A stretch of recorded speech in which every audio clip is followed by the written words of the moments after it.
Hello students, मैं हूं कुमार गौरव और गैलेक्सी क्लासेस आपके लिए लेकर आया है RO का सफलता बैच।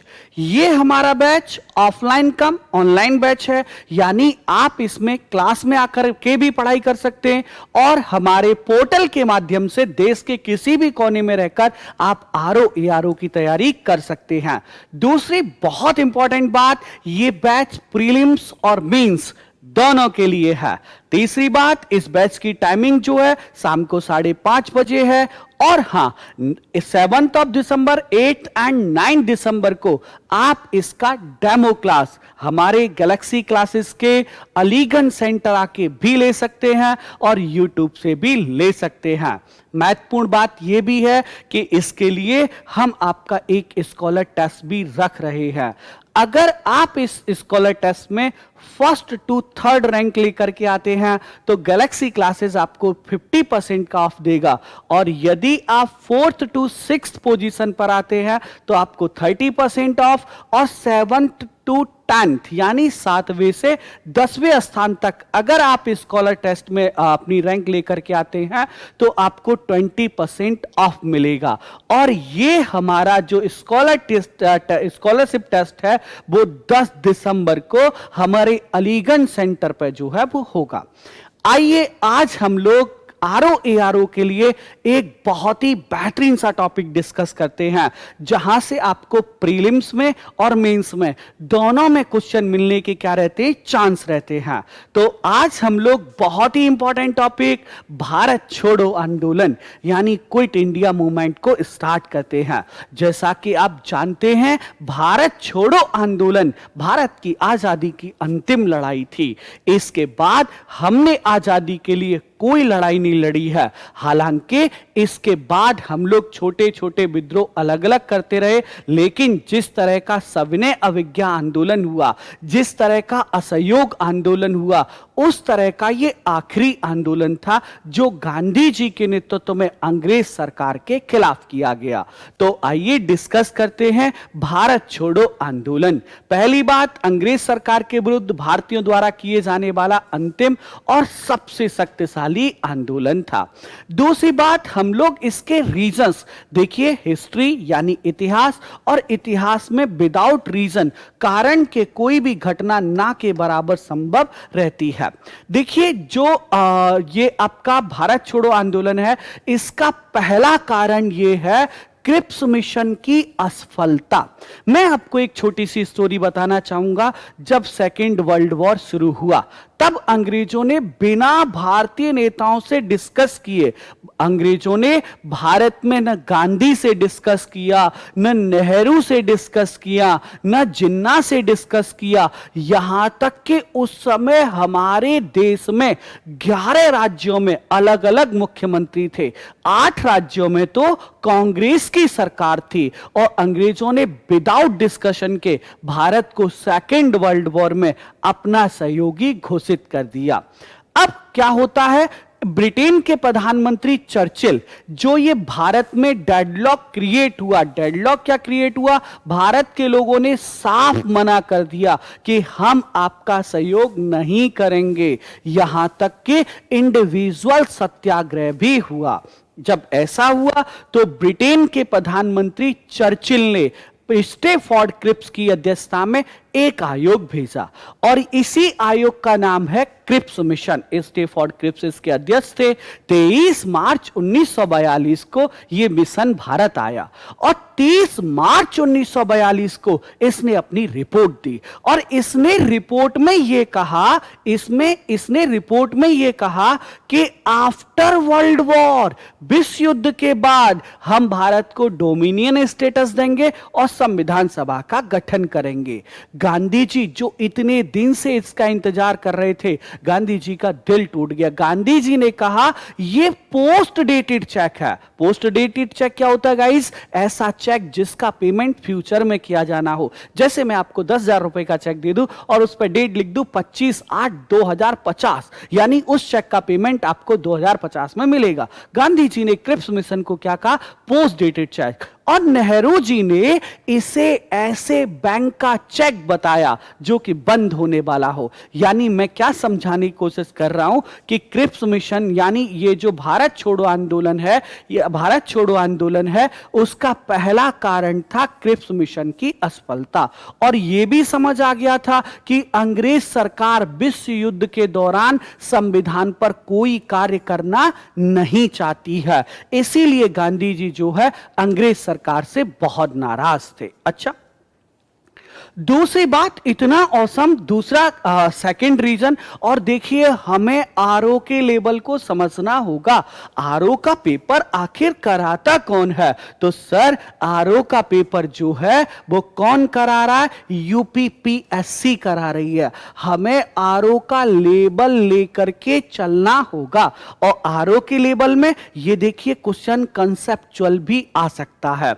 अब भारत पर अंग्रेजी शासन होने के कारण भारत पर जापान के द्वारा आक्रमण करने की पूरी संभावना थी। हम अंग्रेजों के गुलाम थे, भारत अंग्रेजों की कॉलोनी था, और जापान सेकेंड वर्ल्ड वॉर में एक तरफ जापान था, एक तरफ ब्रिटेन था, और यह पूरी संभावना थी सर कि जापान भारत पर आक्रमण कर सकता है, क्योंकि जापान ने उस समय सिंगापुर, मलाया, म्यांमार यानी बर्मा, इन सारे क्षेत्रों पर कब्जा कर लिया था। गांधी जी ने एक बड़ा फेमस नारा दिया था जो हमें हमेशा अधूरा बताया जाता है। गांधी ने कहा था, अंग्रेजों भारत छोड़ो, अंग्रेजों भारत छोड़ो, भारतीयों के लिए न कि जापानियों के लिए। हम लोग क्या कहते हैं? गांधी ने नारा दिया अंग्रेजों भारत छोड़ो, लेकिन नारा क्या था? अंग्रेजों भारत छोड़ो, भारतीयों के लिए न कि जापानियों के लिए। हम लोग आगे डिस्कस कर रहे थे, ये सेकंड रीजन है भारत छोड़ो आंदोलन का।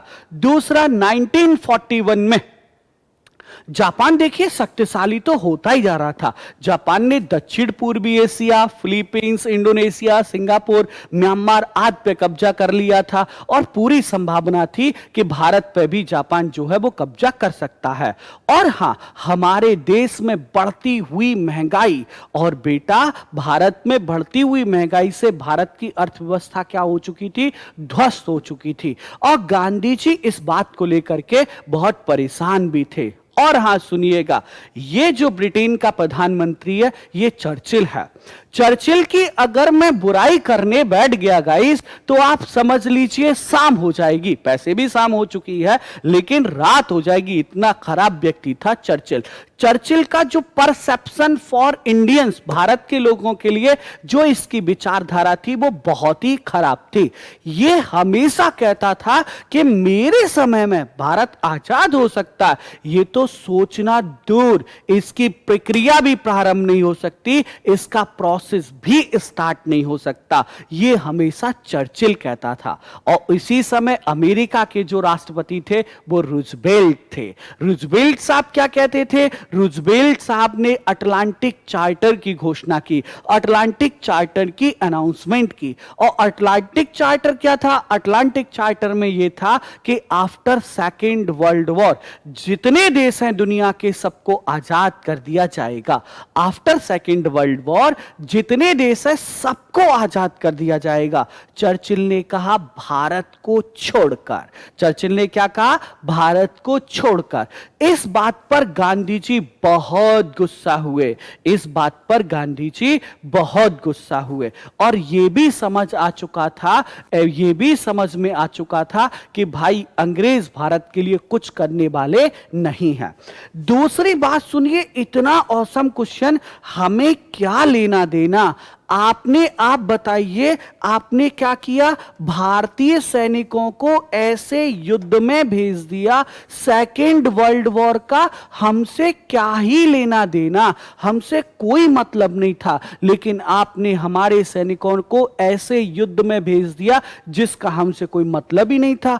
और सबसे औसम वाली बात आप समझिएगा, आप इस चीज को जानिएगा, जब असहयोग आंदोलन गांधी जी ने किया, गांधी जी के द्वारा भारत में राष्ट्र स्तर पर किए जाने वाला पहला आंदोलन था असहयोग आंदोलन, नॉन कॉपरेशन मूवमेंट, और लोगों ने बड़ा बढ़ चढ़ के भाग लिया।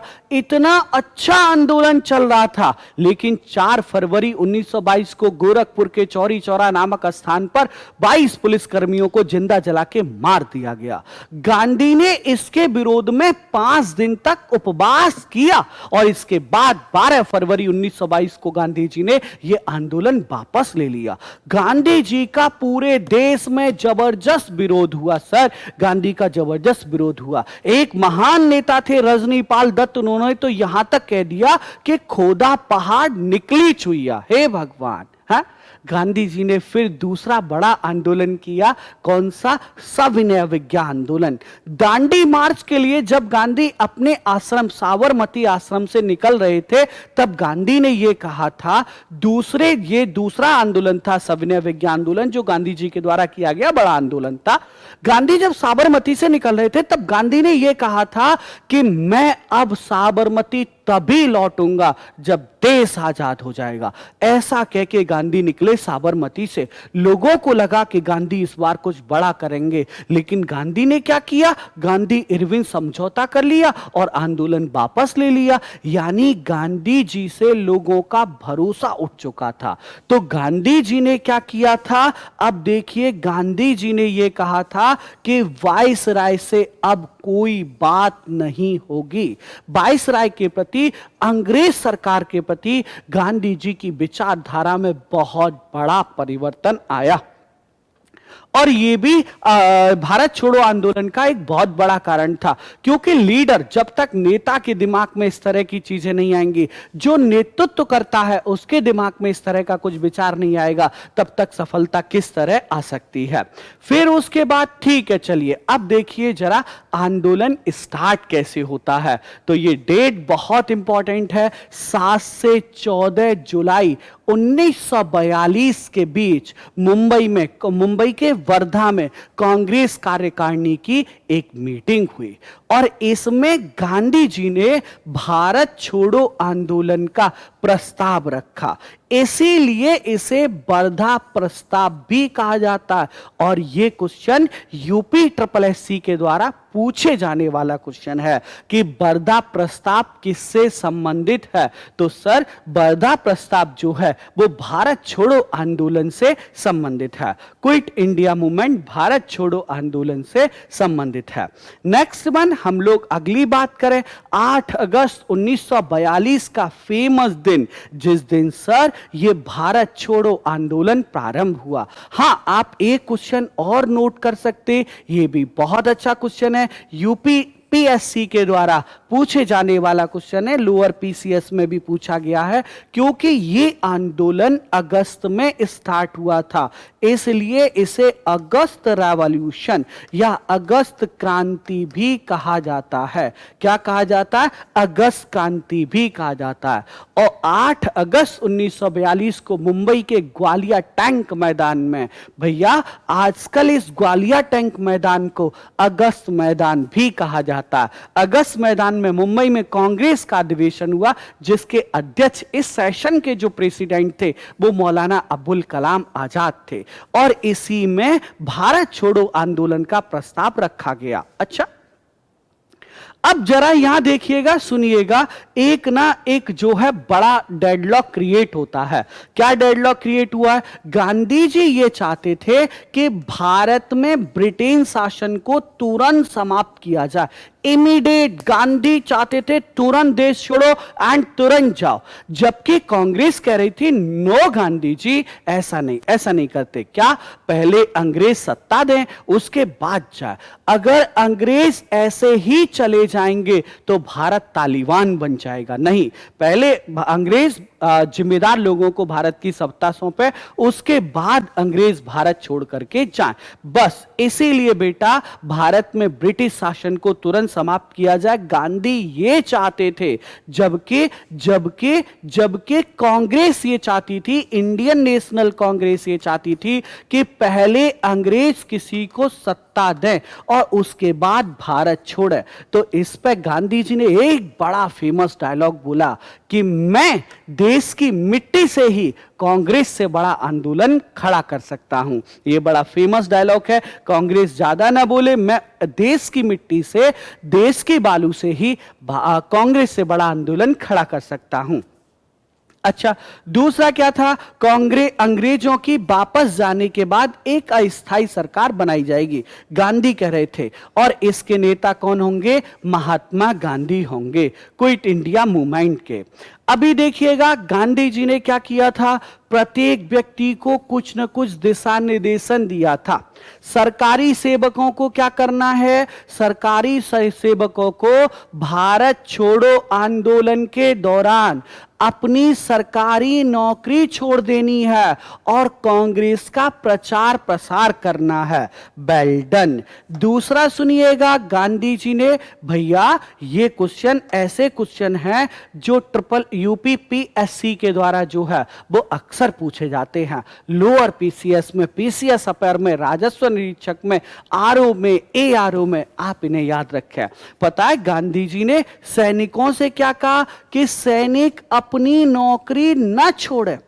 मैं एक बार टेंशन में आ गया जब मैंने ये क्वेश्चन लोअर पीसीएस के पेपर में देखा कि निम्न में से किसको गांधी जी ने भारत छोड़ो आंदोलन के दौरान कहा कि उन्हें अपनी नौकरी नहीं छोड़नी है। तो गांधी जी ने सैनिकों से कहा कि आपको अपनी नौकरी नहीं छोड़नी है, लेकिन भारत के लोगों पर, लेकिन अपने लोगों पर कोई अत्याचार न करें। ये नहीं जलियांवाला बाग हत्याकांड में बताइए जनरल डायर ने कहा शूट आउट और उन्होंने गोली चला दी, ऐसा नहीं करना है। हम आपके भाई बहन हैं, आप सेना में हो गए तो क्या अंग्रेजों को छोड़ना है? ठीक है।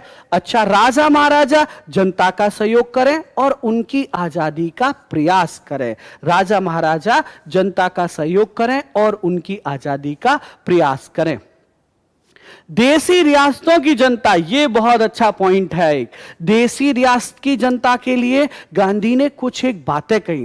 राजा जनता से ये कहा, जो देसी रियासत, उस समय हमारा देश दो भागों में बटा हुआ था, एक था ब्रिटिश इंडिया और दूसरा था देसी रियासत। ब्रिटिश इंडिया जहां अंग्रेजों का डायरेक्ट शासन था और दूसरा देसी रियासत जहां राजाओं का शासन था। तो जहां राजाओं का शासन था वहां की जनता से गांधी जी ने यह कहा कि अपने राजा का सहयोग आप तभी करें जब वह सरकार विरोधी हो और स्वयं को भारत का अंग घोषित करे। यदि कोई राजा यदि कोई राजा अंग्रेजों का विरोधी नहीं है तो आप राजा का सहयोग न करें, उल्टा अपने राजा के खिलाफ आवाज उठाएं। नेक्स्ट वन, छात्र शिक्षण संस्थाओं में जाएं और राष्ट्रवाद की पत्रिकाएं समाज में बांटें। शिक्षण संस्थाएं जाइए, वहां राष्ट्रवाद की बात करिए, आजादी की बात करिए। और कृषक क्या करें? यदि जमींदार सरकारी विरोधी है तो उसका साथ दें, हैं, और नहीं तो अगर जमींदार सरकार का समर्थक है तो लगान न दें। भैया करो, तुम क्या करोगे? ये बहुत अच्छे क्वेश्चंस हैं, ये बहुत ही शानदार से क्वेश्चन है। नेक्स्ट वन, अगला देखते हैं हम लोग। देखिए ये मुझे ऐसा लगता है इसका आपको स्क्रीनशॉट लेना चाहिए और रखना चाहिए अपने पास है। भारत छोड़ो आंदोलन में गांधी जी ने कहा था, मैं एक मंत्र देता हूं, छोटा सा मंत्र, जो मैं एक मंत्र है, छोटा सा मंत्र जो मैं आपको देता हूं, उसे अपने हृदय पर अंकित कर सकते हैं और प्रत्येक सांस द्वारा व्यक्त कर सकते हैं। और ये मंत्र है, ये वाला मंत्र आप आरओ एआरओ के लिए भी बोल सकते हैं। ये वाला मंत्र आप आरओ एआरओ के लिए बोल सकते हैं। क्या? करो या मरो, या तो हम भारत को आजाद कराएंगे या इस काम में अपनी जान दे देंगे। अपनी गुलामी देखने के लिए हम जिंदा नहीं रहेंगे। और आप लोग मुझे कमेंट बॉक्स में जरूर बताइएगा, क्या आपने ये जो गांधी जी के जो दोनों फेमस नारे हैं, क्या आपने पहले कभी सुने थे? जैसे पहला क्या, अंग्रेजों भारत छोड़ो, भारतीयों के लिए न कि जापानियों के लिए। दूसरा एक मंत्र है, छोटा सा मंत्र है जो मैं आपको देता हूं, उसे अपने हृदय पे अंकित कर सकते हैं और प्रत्येक सांस द्वारा व्यक्त कर सकते हैं। यह मंत्र है, करो या मरो, या तो हम भारत को आजाद कराएंगे या इस काम में अपनी जान दे देंगे। हम अपनी गुलामी देखने के लिए जिंदा नहीं रहेंगे। हाँ, मुझे जरूर बताइएगा कमेंट बॉक्स में। फिर अंग्रेजों भारत छोड़ो, भारतीयों के लिए न कि जापानियों के लिए। प्रारंभ में कांग्रेसी नेताएं गांधी जी को इस आंदोलन का विरोध किया। उनका मानना था कि इससे सरकार कमजोर होगी, जापान और जर्मनी भारत पर कब्जा कर सकते हैं। यह वाला पॉइंट आपको समझना चाहिए। ये बात तो डॉक्टर भीमराव अंबेडकर जी ने भी कही कि भाई इस भीमराव अंबेडकर जी ने भारत छोड़ो आंदोलन का विरोध किया। उन्होंने ये कहा कि जब सरकार खुद टेंशन में है तो हमें लॉ एंड ऑर्डर, कानून व्यवस्था नहीं तोड़नी चाहिए। कुछ कांग्रेसी नेताओं ने कहा कि ऐसा न हो सरकार कमजोर हो जाए, जापान या जर्मनी जो है वो भारत पर कब्जा कर लें। कुछ कांग्रेसी नेताओं ने यह कहा। अच्छा, फिर यदि अंग्रेज एक साथ तुरंत भारत से जाएंगे तो भारत में अराजकता का माहौल होगा, और हुआ है। तालिबान में आप देखिएगा, अमेरिका चला गया, किस तरह से तालिबान ने अफगानिस्तान को बर्बाद कर दिया। तो मैं यहां यह समझाने की कोशिश कर रहा हूं कि सभी कांग्रेसी नेता यह कह रहे थे कि पहले अंग्रेज सत्ता प्रदान करें और उसके बाद जो है भारत छोड़ करके जाए।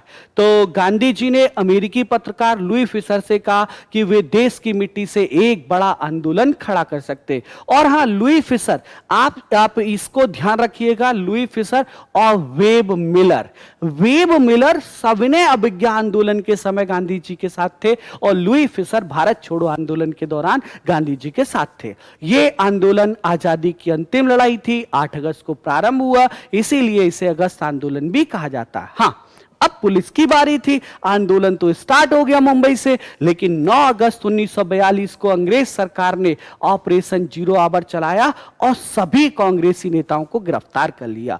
जैसे गांधी जी, कस्तूरबा गांधी, सरोजनी नायडू, इन्हें अहमदनगर के दुर्ग में नजरबंद कर दिया गया। और उसके बाद नेक्स्ट वन, ये अपना भारत छोड़ो आंदोलन पर थोड़ा सा डिस्कशन था, और इस पर विस्तार से हम अपनी रेगुलर क्लास में करेंगे। तो आप सभी को मैं जो है कितनी तारीख को, तो सर 8, 7, 8 और 9 दिसंबर को डेमो क्लास के लिए आमंत्रित करता हूं। और अगर आप नहीं आ सकते हैं तो हमारे YouTube पर, गैलेक्सी क्लासेस के YouTube चैनल पर शाम को कै बजे से 5:30 बजे से ये क्लास लाइव रहेगा। और हाँ, मैं चलते चलते बता दूं, ये हमारा यूपी PSC RO सफलता बैच है, जिसकी पहली बड़ी विशेषता ये है, ये ऑफलाइन कम ऑनलाइन बैच है। यानी आप हमारी क्लास में आकर इसका अध्ययन कर सकते हैं, या आप देश के किसी भी कोने में बैठकर इससे RO की बहुत औसम तैयारी कर सकते हैं। पहली बात। दूसरी बात, इस बैच में हमने पूरा फोकस किया है कि हम प्री मेंस दोनों को कवर करें, यानी मेंस की तैयारी प्री के साथ करें, आपको किसी भी तरह की कोई दिक्कत मेंस में ना आए। तीसरी बात, देखिए पढ़ते सब लोग हैं, लेकिन सबसे बड़ी बात है टेस्ट सीरीज। पढ़ते सब हैं, लेकिन सफल वही होता है जो टेस्ट देता है। सर, आपको टेस्ट सीरीज अवेलेबल रहेगी और उसका प्रॉपर रिजल्ट अवेलेबल रहेगा। और इसके साथ साथ आपके फीस में थोड़े से पैसे बचे, इसलिए गैलेक्सी क्लासेस लेकर के आया है आपके लिए स्कॉलरशिप टेस्ट। ये स्कॉलरशिप टेस्ट 10 दिसंबर को है। और सर, इसमें यदि आपका फर्स्ट टू थर्ड रैंक आता है तो गैलेक्सी क्लासेस आपको देगा 50% ऑफ, और यदि आप 4th to 6th रैंक लेकर के आते तो 30% ऑफ, और 7th to 10th लेकर के आते तो आपको मिलेगा 20% ऑफ। और ये जो है टेस्ट हमारे जो है वो अलीगंज सेंटर में होगा। और किसी भी तरह की आपको कोई भी ज्यादा जानकारी चाहिए तो आप ये हमारा नंबर है 7235808541 या 9289340081 पर क्या कर सकते, संपर्क कर सकते हैं। इसके साथ ही thank you so much and take care.